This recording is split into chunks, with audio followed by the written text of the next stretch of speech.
talk to you and devise a training plan with this information. And I'll give you some vivid examples.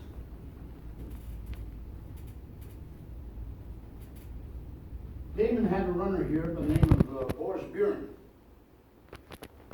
who went to school here as a freshman and won the national championship, 1:48.4, which is pretty good for a freshman. And he wasn't cut out to be a student. He flunks out, goes back home.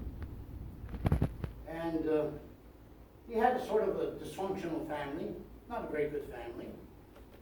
And I have two daughters, they live in Colorado Springs, so one year I flew out there to see him. I called Damon up and said, "Whatever happened to Boris?"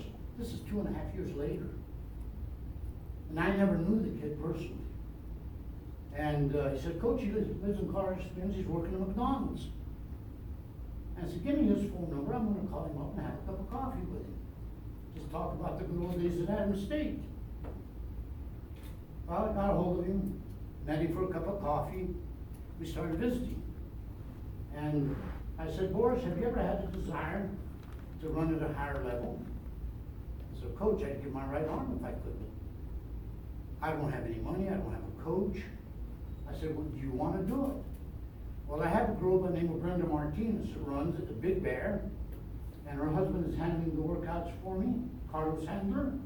And I called him up and said, "Carlos, I'm sending the runner up there." He went up there. That was in November of the year that I'm talking about, after not running for 2.5 years. He may have jogged with his high school team or something. He wasn't on a training program. So he goes up there, I go up there and did some preliminary testing on him, and found out where he was at. 4 months later, it was a Peyton Jordan Invitational at Palo Alto. And I entered him and Brenda in their events, and he broke the course record the first time, 1:45.8, after 5 months of training, and not having run after 2.5 years.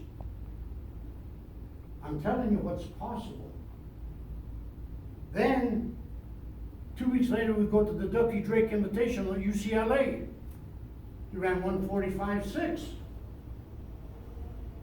I didn't give him the speed, he had it. I just provided the workouts to bring it out. And then I wanted to take him to the Prefontaine meet, which is a Diamond League meet. Brenda had already been invited, and he was a top American in the 800 at that time. And the Diamond League rule is that the top person in the country is entitled to enter if they're hosting that event. So I get up there, and the director said, "No, he can't run, he's not wearing Nike." Well, he was wearing New Balance because Brenda was sponsored by New Balance, and she got him a warm-up in the singlet and shoes and all that. But anyway, that's the politics that I never got involved in. Anyway, Mark Wetmore from the Adidas Classic in New York City was there. I said, "Mark,